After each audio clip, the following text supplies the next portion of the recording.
Hello everyone, मैं मोहन स्वागत करता हूं आप सभी का ऑनलाइन प्रेप में। आई होप आप सभी लोग बहुत ही अच्छे होंगे।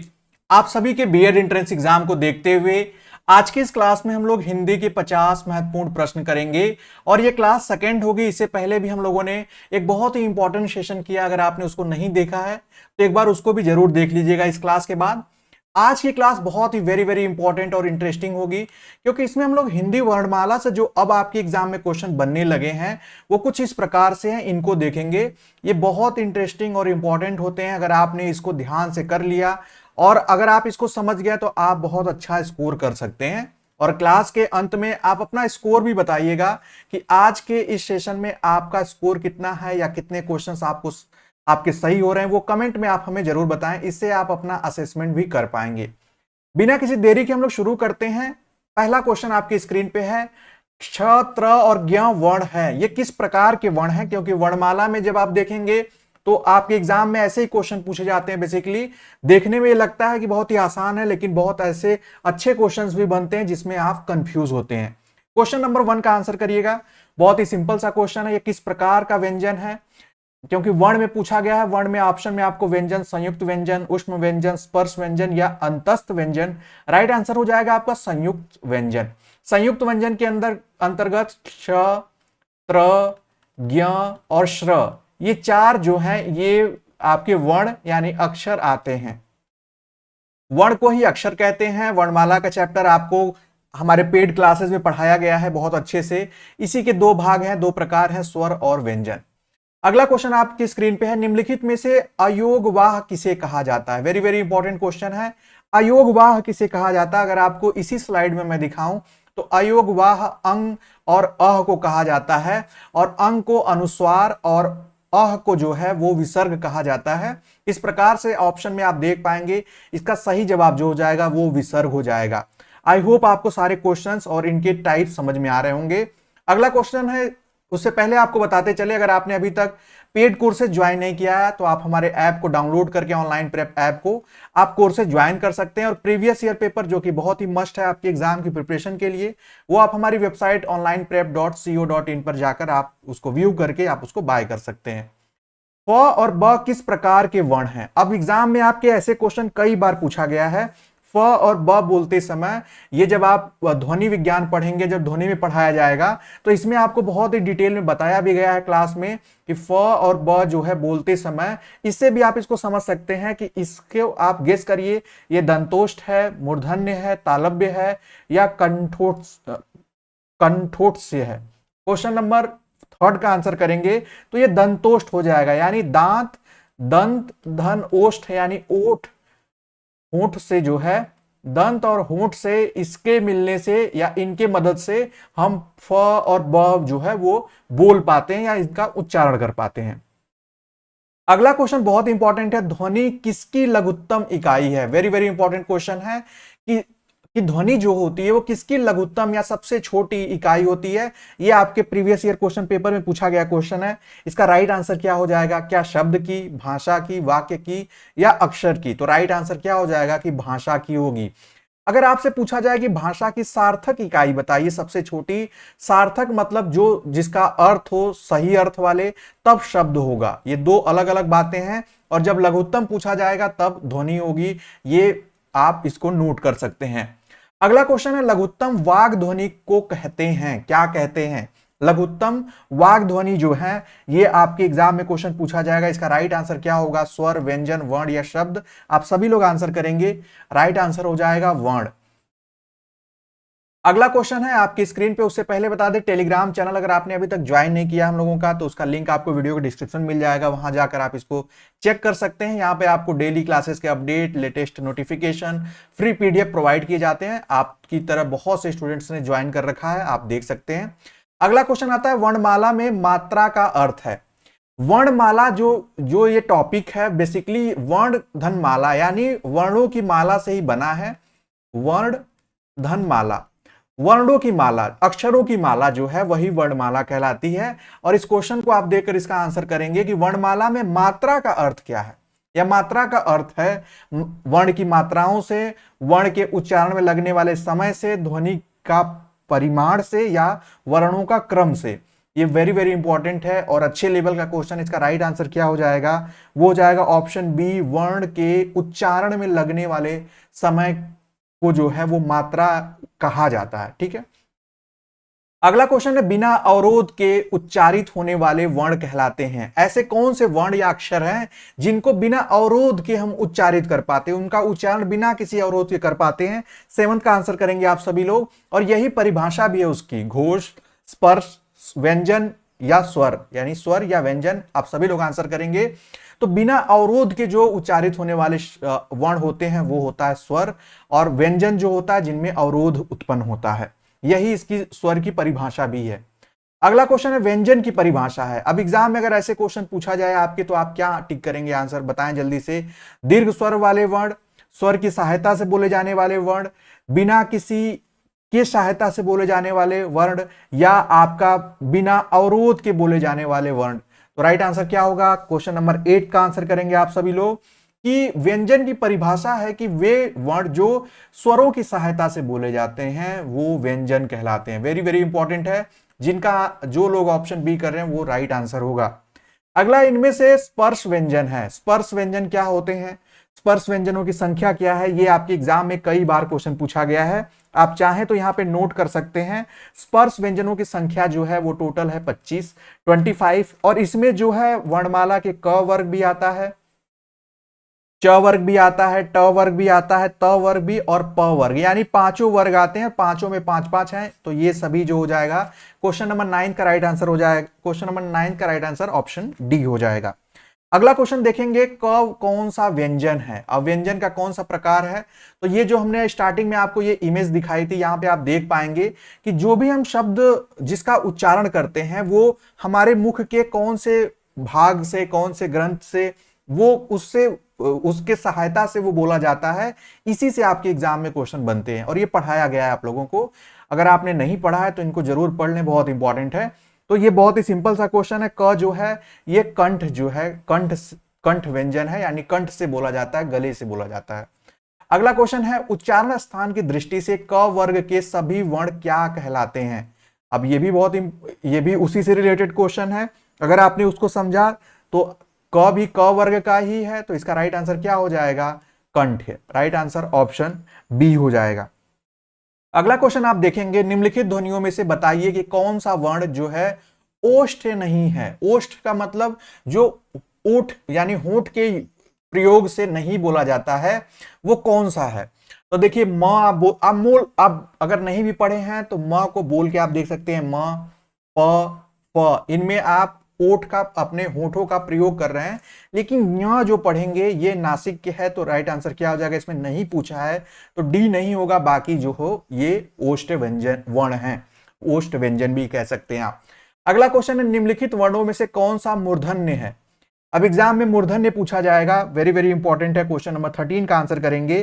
तो च जो है, ज जो है, ट, झ, तो देखिए ये च वर्ग वाले तो होंगे नहीं, तो अब बचता कौन है? च में ज और झ भी आ जाएगा, तो राइट आंसर क्या हो जाएगा? ट जो है, ट वर्ग जो है, ये मूर्धन्य व्यंजन कहलाते हैं, मूर्धन्य। राइट आंसर क्या हो जाएगा? ऑप्शन सी हो जाएगा।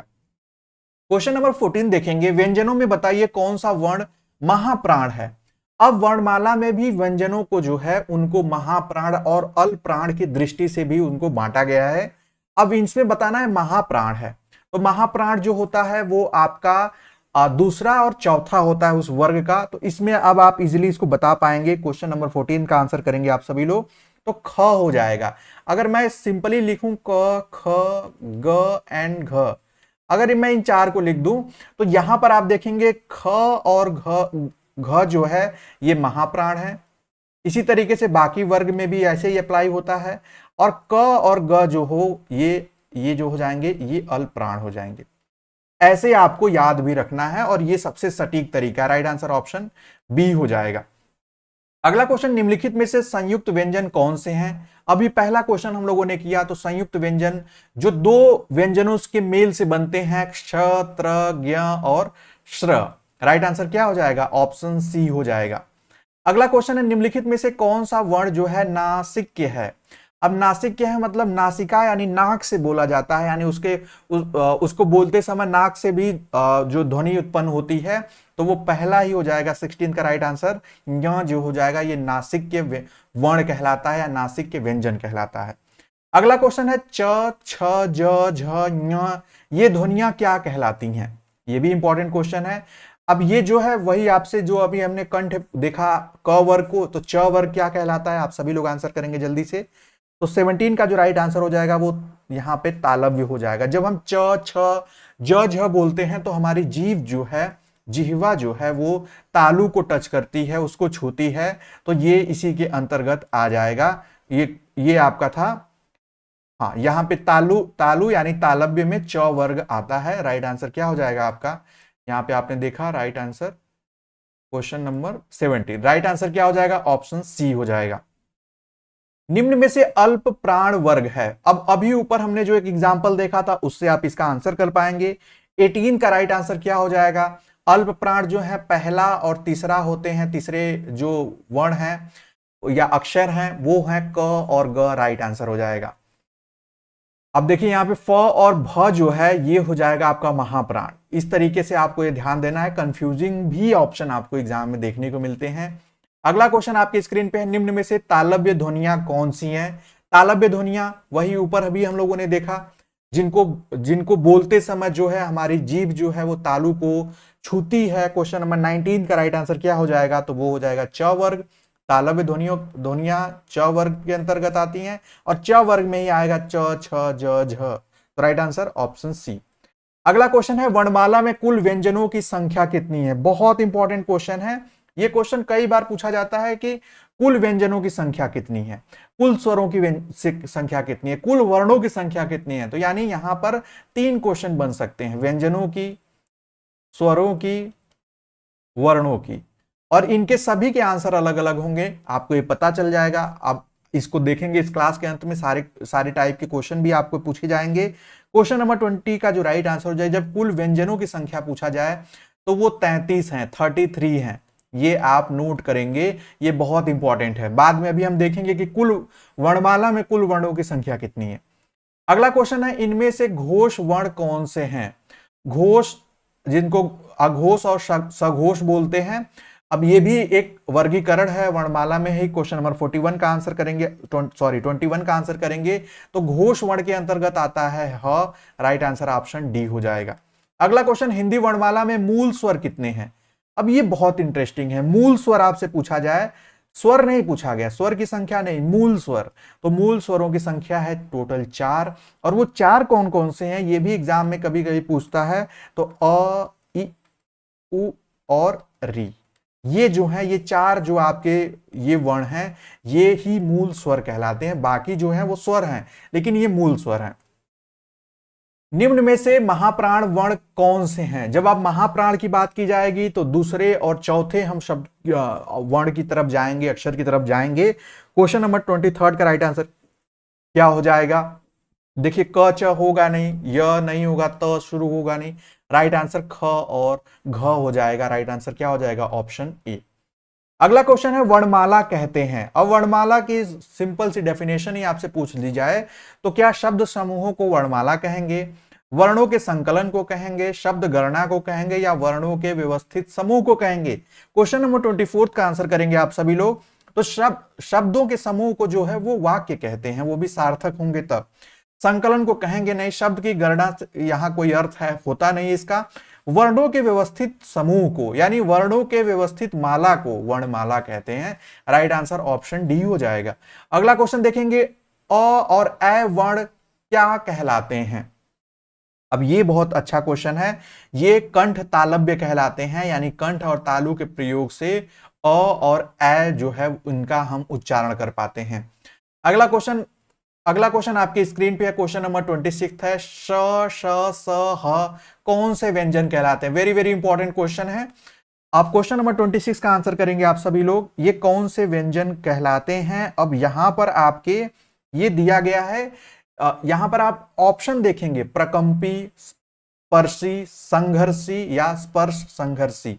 अब ये भी एक वर्गीकरण है आपके क्लासेस पढ़ाई गई हैं। क्वेश्चन नंबर 26 का राइट आंसर हो जाएगा संघर्षी, श, श, स और ह, राइट आंसर ऑप्शन सी। अगला क्वेश्चन है हिंदी में मूलतः वर्णों की संख्या कितनी है, वेरी वेरी इंपॉर्टेंट। अब मूलतः वर्णों की, अगर सिर्फ वर्ण पूछता तो अलग आंसर होता, अब मूलतः वर्ण पूछा है तो आप आंसर करेंगे 50, 25, 46 या 33। What will be the right answer? सभी लोग जल्दी से आंसर करेंगे इसका क्वेश्चन नंबर 27 का। देखिए काउंट कैसे करते हैं, अगर हम स्वरों की बात करें तो स्वर जो होते हैं स्वरों की संख्या हो जाती है 11, मूल स्वरों की संख्या। फिर उसके अलावा हम इसको और देखेंगे नीचे। वहीं अगर हम बात करें यहां पर आपको एक काउंट करते जाना है। अगर हम यहां बात करें व्यंजन की, तो व्यंजनों को भी मुख्य रूप से स्पर्श व्यंजन, अंतस्थ व्यंजन, उष्ण व्यंजन और आगत और संयुक्त में बांटा जाता है। लेकिन यहां पर हम बात करें अगर, तो ये 27 ये हो जाते हैं जो कि जिनको वर्ण यानी मूल व्यंजन कहा जाता है। उसमें अंतस्थ व्यंजन 4 हैं, 4 उष्ण हैं, 2 आगत हैं और 4 संयुक्त हैं। इन सबको मिला के अगर हम देखें तो वो हो जाते हैं 52। लेकिन 52 में इन आगत को हम मूल के अंतर्गत नहीं रखते। अगर आपसे मूलतः पूछा जाएगा तो क्वेश्चन नंबर 27 का जो राइट आंसर होगा वो 50 होगा। ये बात ध्यान रखिएगा, ये अलग अलग बुक में इसके अलग अलग आंसर हो सकते हैं। उसका रीजन ये है कि कुछ लोग इसको मानते हैं, कुछ लोग नहीं मानते हैं। लेकिन जब कुल पूछा जाएगा, अगर मूलतः की जगह कुल वर्ण लिखा होता तो आप क्या टिक करते? आप 52 टिक करते। ये ज्यादा मान्य आंसर है। क्वेश्चन नंबर 27 का हमने आंसर देखा। अगला है अघोष वर्ण कौन सा है? अघोष वर्ण कौन सा है? क्वेश्चन नंबर 28 का आंसर करेंगे। अ, ज, ह या स। तो घोष में हमने ह देखा था, अघोष में इसका उदाहरण होगा स। राइट आंसर ऑप्शन डी हो जाएगा। अगला क्वेश्चन आपके स्क्रीन पे है, जिन शब्दों के अंत में अ आता है उन्हें क्या कहते हैं? यह क्वेश्चन कई बार पूछा गया है कि जिन शब्दों के अंत में अ आता है उन्हें क्या कहते हैं। क्वेश्चन नंबर 29 का आंसर करेंगे, वो अक्रांत कहलाते हैं। क्वेश्चन नंबर 29 का right answer option D. Hindi वर्णमाला के अंतिम पंचमाक्षरों का उच्चारण स्थान क्या है? पंचमाक्षर अक्षर क्या होते हैं इनको देख लीजिए। ये भी कई बार एग्जाम में पूछा जाता है आपके।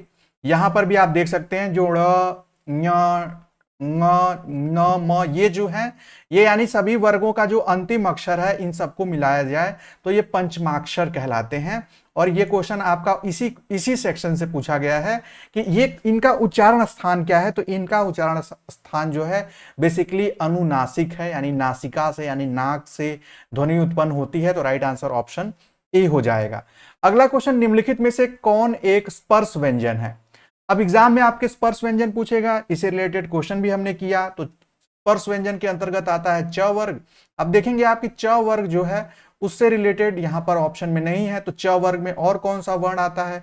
तो च, छ, अगर यहां ज रहता, झ रहता तो हम उनको भी टिक करते। राइट आंसर ऑप्शन बी हो जाएगा। इनमें से कौन सा युग्म जो है वो अघोष ध्वनि है? सघोष और अघोष ध्वनि के अंतर्गत में अघोष का युग्म पूछा गया है। क्वेश्चन नंबर 32 का राइट आंसर क्या हो जाएगा? प और फ जो हो जाएगा ये अघोष ध्वनि है। और उसके बाद की जो अक्षर हैं, वर्ण हैं, वो आपके सघोष के अंतर्गत आते हैं। अगला क्वेश्चन, क्ष जो है वर्ण किसके योग से बना है? जो हम क्ष बोलते हैं तो ये क और श जो है इसके योग से बना है। तो ये हो जाता है क्ष, जिसको हम क्षत्रि श या आप अलग अलग तरीके से इसको प्रोनाउंस करते हैं। ये एक संयुक्त अक्षर है, यानी संयुक्त का मतलब दो वर्णों के मेल से बना है, दो वर्णों के योग से बना है। तो राइट आंसर ऑप्शन ए हो जाएगा। अगला क्वेश्चन आपके स्क्रीन पे है, निम्नलिखित में से कौन स्वर नहीं है? अब बहुत ही इजी सा क्वेश्चन है। अ, उ, ए, ञ जो है ये स्वर नहीं है। तो राइट आंसर ऑप्शन डी हो जाएगा। अगला क्वेश्चन है, हिंदी भाषा में वो कौन सी ध्वनियां हैं जो स्वतंत्र रूप से बोली या लिखी जाती हैं? यहां पे ये बोली या लिखी जाती हैं, स्वतंत्र रूप से लिखी जाती हैं, उनको क्या कहते हैं? 35 का आंसर आप सभी लोग करेंगे। जहां पर भी स्वतंत्र रूप से बोला लिखा जाने की बात होगी, स्वतंत्र यानी स्वर, स से स्वतंत्र, स से स्वर, आप इसको इजिली पिक कर पाएंगे। राइट आंसर ऑप्शन ए हो जाएगा। निम्नलिखित में से कौन एक संयुक्त व्यंजन नहीं है? क्वेश्चन नंबर 36 का आंसर करेंगे, संयुक्त व्यंजन नहीं है। तो देखिए ए है श, त्र, ज्ञ। तो यहां पे जो श है ये जो है भाषा वाला श, ये जो है ये संयुक्त व्यंजन नहीं है, बाकी संयुक्त व्यंजन है। तो राइट आंसर क्या हो जाएगा? ऑप्शन बी हो जाएगा। अगला क्वेश्चन आप देखेंगे स्क्रीन पे, छ ध्वनि का उच्चारण स्थान क्या है? छ ध्वनि का उच्चारण स्थान तो ये च वर्ग के अंतर्गत आएगा, च छ ज झ। तो इसमें ये अब आपको मैंने हिंट दे दिया, आप इसका आंसर करेंगे। ऑप्शन आपके सामने है क्वेश्चन नंबर 37 का, तो ये आता है आपका तालव्य वर्ग के अंतर्गत। अगला क्वेश्चन है मूर्धन्य ध्वनियां कौन सी हैं? तो ये भी बहुत इंपॉर्टेंट क्वेश्चन है। ऊपर एक क्वेश्चन हमने देखा अभी। क्वेश्चन नंबर 38 का जो राइट आंसर हो जाएगा वो मूर्धन्य ध्वनियां कहलाती हैं ट वर्ग वाली। तो ट वर्ग के अंतर्गत आने वाले कौन से हैं? तो आप यहां देख पाएंगे ट, ठ, ड और ढ। क्वेश्चन नंबर 38 का राइट आंसर क्या हो जाएगा? वो हो जाएगा ऑप्शन बी। अगला क्वेश्चन देखते हैं। क्वेश्चन नंबर 39 है क्ष ध्वनि जो है किसके अंतर्गत आती है? तो ये अभी हम लोगों ने इससे रिलेटेड 3-4 क्वेश्चन देख लिए। तो ये संयुक्त वर्ण के अंतर्गत आती है, संयुक्त व्यंजन भी कहलाता है ये। अगला क्वेश्चन है अघोष वर्ण कौन सा है? अब आपको 4 ऑप्शन दे दिया जाएगा। देखने में ऐसा लगेगा कि ये तो बहुत ही सिंपल होगा, लेकिन कंफ्यूजन यही क्रिएट किया जाएगा। अ, ज, ह या स। तो जब भी अघोष की बात की जाएगी तो अघोष में स आएगा। राइट आंसर क्या हो जाएगा? ऑप्शन डी हो जाएगा। अगला क्वेश्चन है निम्नलिखित में से कौन अयोग वाह है? क्वेश्चन नंबर 41 का राइट आंसर करेंगे आप सभी लोग। ऑप्शन आप देख पाएंगे विसर्ग, महाप्राण, संयुक्त व्यंजन या अल्पप्राण। तो जो अयोग वाह है बेसिकली वो विसर्ग और अनुस्वार जो है इसके अंतर्गत आते हैं। तो राइट आंसर ऑप्शन ए हो जाएगा। लेकिन बहुत इंपॉर्टेंट क्वेश्चन है, ऊपर हमने देखा भी था अयोग वाह किसे कहते हैं। निम्नलिखित में से कौन सी या कौन सा पश्च स्वर है? पश्च का मतलब पीछे स्वर, यानी इसको बोलते समय जो जीभ होती है हमारे उसके पिछले हिस्से का प्रयोग होता है। तो ये क्वेश्चन नंबर 42 का आंसर करेंगे आप सभी लोग। राइट आंसर क्या हो जाएगा? वो हो जाएगा आ। जो अ है वो अग्र है और आ जो है वो पश्च है। इस तरीके से आप इसको याद भी कर सकते हैं। श ध्वनि का उच्चारण स्थान क्या है? वेरी वेरी इंपॉर्टेंट क्वेश्चन है। क्वेश्चन नंबर 43 का आंसर करेंगे आप सभी लोग। क्या ये मूर्धन्य है, तालव्य है, दंत है या ओष्ठ है? तो श जो है, श जब हम प्रोनाउंस करते हैं इसको तो ये तालु से टच होती है हमारी जीवा। राइट आंसर क्या हो जाएगा? ऑप्शन बी हो जाएगा। मूर्धन्य, दंत और ओष्ठ नहीं है। ज्ञ जो या ज्ञ और ज्ञ इसको दोनों उच्चारित किया जाता है, किन वर्णों के संयोग से बना है, मिलकर बना है? तो बेसिकली अब हम लोग इसको ज्ञ पढ़ने लगे हैं, जैसे ज्ञान लिखते हैं, लेकिन ये अभी भी इसको ज्ञ पढ़ा जाता है, ज्ञान यानी ज्ञान ऐसे भी पढ़ा जाता है इसको। तो इसका जो जिन दो वर्णों से मिलकर बना है, दो अक्षरों से मिलकर बना है, उसको आप गेस कर ही लिए होंगे, वो है ज और य। राइट आंसर ऑप्शन बी हो जाएगा। लेकिन इसका अब प्रचलित जो उच्चारण है अब वो ज्ञ हो चुका है। हिंदी शब्दकोश में क्ष का क्रम किस वर्ण के बाद आता है? जो क्ष है इसका क्रम किस वर्ण के बाद आता है? तो क्वेश्चन नंबर 45 का आंसर करेंगे आप सभी लोग। आपके स्क्रीन पे है, तो यहां पर किस क्रम के बाद आता है? ये क्वेश्चन थोड़ा सा ट्रिकी है, आप यहां पे देख पाएंगे। यहां पे बेसिकली अगर ऐसे इस क्रम में देखा जाए तो ये थोड़ा सा अस्पष्ट क्वेश्चन है, इसको हम लोग यहाँ वो लीव करेंगे क्योंकि ये संयुक्ताक्षर हैं, श, त्र, ज्ञ और श्र। अगर इसमें से कोई पूछता तो हम इसको इजीली बता पाते कि त्र जो है श वर्ण के बाद आता है। इसको हम यहाँ पे लीव करेंगे। निम्न में से नासिक के व्यंजन कौन से हैं? तो नासिक के जो है पंचमाक्षर, जिसकी बात हमने की थी, पंचमाक्षर में य आ जाता है। तो राइट आंसर हमारा देखते ही आप टिक कर पाएंगे, वो हो जाएगा ऑप्शन बी। शब्द निर्माण की इकाई का सही अनुक्रम क्या है? वेरी वेरी इंपॉर्टेंट क्वेश्चन है कि यानी भाषा निर्माण की इकाई का सही अनुक्रम क्या है, कैसे निर्माण होता है भाषा का? 47 का आंसर करेंगे आप सभी लोग। क्वेश्चन नंबर, अब ऑप्शन देख पाएंगे, ए में दिया गया है शब्द, ध्वनि, वाक्य, पद। शब्द, वाक्य, ध्वनि, पद, पद, वाक्य, ध्वनि, शब्द या ध्वनि, शब्द, पद, वाक्य।